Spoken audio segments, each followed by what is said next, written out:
Salut tout le monde, j'espère que vous allez bien. Vous n'êtes pas sans savoir qu'on est en 2026 et que les temps changent. Mais pas seulement les époques, les gens aussi. Aussi et surtout. Aujourd'hui, je vais vous parler, comme vous l'avez vu dans le titre, du problème qu'est aimer en 2026. Je pense qu'il y a une baisse générale de la qualité des relations amoureuses depuis quelques années, et la vérité c'est que ça doit dater de même bien avant ma naissance. Cependant, je pense que ce phénomène s'accélère toujours plus au cours du temps. Si moi, un ado de 18 ans, je m'en rends compte, c'est que ça devient bien vraiment problématique. Surtout que ma génération, la Z, est probablement la plus touchée de toutes. Pourquoi je fais cette vidéo ? Parce que depuis quelques années, j'assiste à la destruction de couples, destruction de la confiance et destruction de personnes, et j'en ai assez de voir toute cette souffrance. Alors c'est pour ça que je fais de la prévention dans cette vidéo, même si je n'ai quasiment aucune vue et que je ne pourrais pas faire grand chose, je veux alors au moins dire ce que j'ai sur le cœur. C'est parti. Ça fait quelques années maintenant que je fuis l'amour crush comme la peste pour une raison simple. Les mentalités ne cessent de se dégrader au sein de notre génération et je ne veux pas finir anéanti une fois de plus par une histoire qui va soit mal se finir, soit n'aura jamais existé. Ça c'est encore pire et ça s'appelle la tromperie.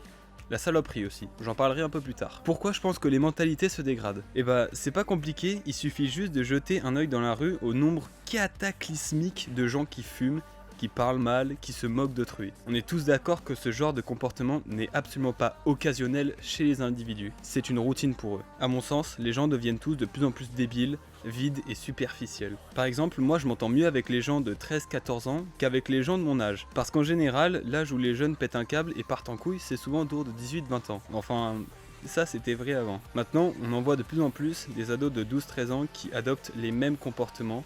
Et si vous voulez mon avis, la cause de tout ça, c'est l'éducation. Les parents d'aujourd'hui sont les gosses d'hier, qui n'ont pas été éduqués correctement et qui sont maintenant encore plus irresponsables. Ce qui donne une nouvelle génération absolument catastrophique.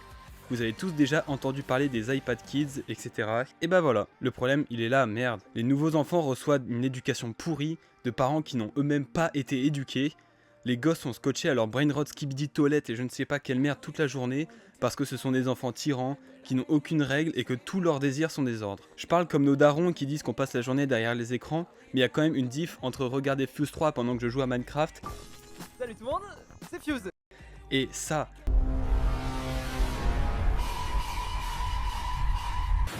On ajoute aussi à ça l'émergence de la drogue, du tabac, de l'hypersexualisation. Voilà ce que ça donne. Des ados et des jeunes adultes vides, sans compétences, sans matière grise, et pour certains dangereux même. Le rapport avec l'amour dans tout ça ? Eh ben je vous explique. Déjà nous, la Gen Z, on a de plus en plus de mal à tomber amoureux, parce que les choix qui nous sont proposés sont pas ultra qualitatifs. Je parle aussi bien pour les mecs que pour les filles. Et ensuite, une fois qu'on tombe amoureux, faut déjà réussir à se mettre en couple. Bon, je vous fais pas un dessin en tant que mec, et je dis ça sans la moindre once de haine à l'égard des filles, attention, mais pour un mec, c'est beaucoup plus dur de recevoir un oui que pour une fille. Et pour le coup, ça c'est le fruit du hasard, et je ne pense pas qu'il y ait des conclusions à en tirer. Mais en gros, c'est pour vous dire qu'on a plus de difficultés à se mettre en couple, car c'est souvent la fille qui attend que le mec fasse le premier pas, statistiquement parlant. Sauf que nous les mecs, on se chie dessus puissance menu maxi best-of, parce qu'on sait justement que nos chances que ça fonctionne sont ultra basses. C'est la faute de personne ça, encore une fois. Juste un des facteurs qui explique le déclin de l'amour en 2026. Et ça concerne même pas que l'amour. Moi je me rends compte en parlant avec des collègues de mon école, les gens sont tous pareils putain. Ils ont tous les mêmes centres d'intérêt. Le foot, le rap, l'alcool, être en couple. Genre à croire que mes refs et moi on est les seuls à préférer faire une expédition en montagne plutôt que de sortir en boîte et de faire la compète du premier qui perd sa virginité ou le premier qui finit en overdose. C'est pas vrai pour tous les gens de ma génération, je le sais, mais ce que je veux dire c'est que les personnes originales deviennent de plus en plus rares. Et donc ça donne moins envie d'avoir des interactions avec de nouvelles personnes quand on s'attend déjà à ce qu'elles vont nous dire. Voilà, on a déjà deux facteurs. Un, on a du mal à tomber amoureux parce qu'on n'est pas satisfait des mentalités des gens qui nous sont proposées en grande quantité. Et deux, les mecs se chient dessus pour faire des déclarations, donc plein de couples ne se forment pas à cause de ça. Maintenant, parlons du cas où deux personnes se sont mis en couple.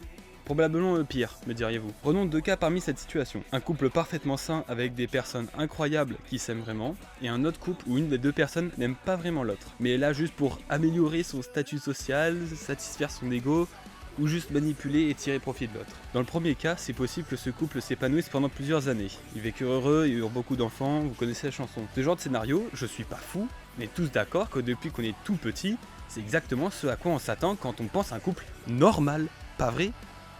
Et bah, pour toujours ce premier cas, d'un couple sain avec deux personnes qui s'aiment vraiment, c'est aussi possible que ça se termine comme ça, un jour en dôme, par un je te quitte ou je divorce. Pourquoi ?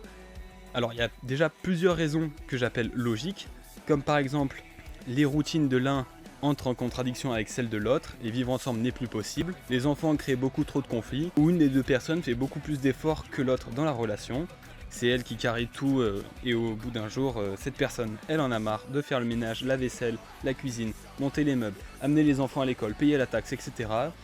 Jusque là on est d'accord que c'est triste, mais que ça peut arriver. Et des fois la raison c'est on ne s'aime plus. Comment ça ? On s'aime plus ? Genre, vous avez une maison, des gosses, et comme ça d'un jour au lendemain, vous ne vous aimez plus. Mais... what the fuck ? Alors, pour moi un truc pareil qui arrive, ça peut dans des cas très rares arriver, si on veut, mais le problème c'est que quand on entend ça souvent, c'est pas que les deux personnes ne s'aiment plus, c'est qu'ils ont pris l'habitude de s'aimer, au contraire. Souvent, au début d'une relation, les deux personnes sont excitées parce qu'à chaque message, il y a des shoots d'adrénaline, le cœur qui s'accélère, etc. Et qu'avec le temps, on finit à s'habituer à ça. Et les personnes pensent qu'elles ne s'aiment plus, alors qu'elles ont au contraire pris l'habitude de s'aimer. Voilà notre troisième facteur qui défavorise l'amour en 2026, même si celui-ci ne date pas d'hier, hein. Même avec un couple sain et des moments de bonheur, ça peut se finir par une rupture, et après ça... le cœur saigne au moins jusqu'à la première personne et jusqu'à la mort sinon. Rien qu'en y pensant 30 secondes, je connais déjà 27 personnes à qui c'est arrivé. Ça doit être quasiment la moitié du nombre de gens que je connais ne serait-ce qu'un peu. Celui-là de facteur c'est le moins pire. Maintenant je vais vous donner le pire. Prenons le deuxième cas, celui dans lequel une des deux personnes aime pas vraiment à fond l'autre. On parle bien d'un couple où une personne est folle amoureuse de l'autre et l'autre est là pour voir où ça mène ou pour s'amuser. Donc pendant des semaines, des mois, voire des années, t'en as une qui donne tout pour l'autre, qui lui fait aveuglément confiance et qui crèverait littéralement pour elle. Et l'autre, elle aime pas vraiment. Le couple fonctionne jusqu'au jour où l'enculé d'histoire se casse, ou pire, trompe. Dans les deux cas, c'est une forme de trahison et de manipulation. Voilà donc, imagine-toi, après 3, 7 mois ou même 10 ans de relation avec ta partenaire que tu aimes de tout ton cœur, ça va être la femme ou l'homme de ta vie, et tu apprends un beau mardi matin, 10h, qu'il ou elle va baiser à droite ou à gauche 14 fois par semaine. Et qu'il ou elle ne t'a jamais aimé. T'imagines un peu ? Parce que là, on parle pas d'une belle histoire qui a dû se terminer parce que vous n'arriviez plus à tenir ensemble. On parle d'une histoire où toi, tu as cru pendant tout ce temps que c'était réel, alors qu'en face, il ou elle s'est juste servi de toi depuis le début.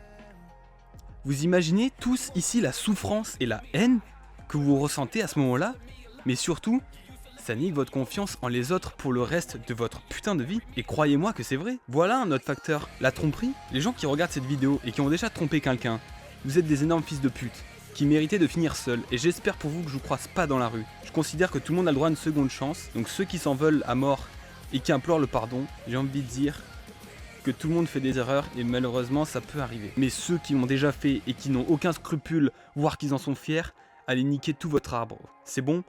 Vous êtes des pourritures, vous êtes des raclures, des putains de fosses communes. Vous détruisez la vie non pas de vos partenaires, mais aussi de tout votre entourage. Et de tout son entourage. Parce que le ou la frérot, quand il se fait tromper, il y a toute sa famille et ses amis qui doivent le supporter et le soutenir pendant des semaines, des mois, et parfois des ans. Et l'entourage aussi se sent trahi, parce qu'il a validé des saloperies comme vous. Et il s'en veut, parce qu'il se sent responsable de la souffrance de la personne concernée. Donc si vous êtes ce genre de personne, cassez-vous de ma chaîne et allez vous faire enculer au fond d'un ravin. Voilà, c'est tout pour cette vidéo. En résumé, l'amour est en terrible déclin et particulièrement au sein de notre génération pour les raisons suivantes. La peur de se faire manipuler, la peur de souffrir, la peur du jugement ou tout simplement le manque d'intérêt. C'est aussi simple que ça. En ce qui me concerne, j'ai tout simplement arrêté de faire confiance aux gens qui ne font pas partie de mon cercle proche parce qu'en amitié, fraternité ou amour, ce genre de choses peut toujours arriver d'une certaine façon et moi, j'ai été trop déçu, abandonné ou trahi. Donc j'en ai assez de souffrir. Je vais rester avec les gens que j'aime et les autres iront se faire foutre. Ils ne se serviront pas de moi et j'ai pas besoin de plus de gens pour être heureux dans ma vie. Donc c'est mon choix et je dis pas que c'est le bon ou ni celui à suivre. À vous de juger les pour et les contre afin de faire le vôtre. Mais pour changer ce fléau, ce qu'il faut faire c'est éduquer les gens et changer des putains de mentalités. Mais ça, c'est pas facile. Alors une pensée à tous les gens qui ont vécu des histoires d'amour tragiques. Et si vous avez envie d'en parler, vous pouvez soit utiliser les commentaires, soit carrément venir me voir sur Discord. Monster Heart. Si vous avez envie de témoigner en vocal avec moi pour faire une autre vidéo, vous pouvez totalement me demander aussi. Et si vous avez besoin de soutien, je suis là. Et ma communauté en a assez galvanisé l'est aussi. Je vous connais pas tous personnellement, mais j'ai enduré assez de souffrances en tout genre pour avoir une grande empathie et parfois des bons conseils ou ne serait-ce qu'un bon soutien émotionnel. Si vous voulez que je fasse plus de vidéos de ce genre, n'hésitez pas à me le dire. Sur ce, prenez soin de vous et on se dit à la prochaine pour une nouvelle vidéo.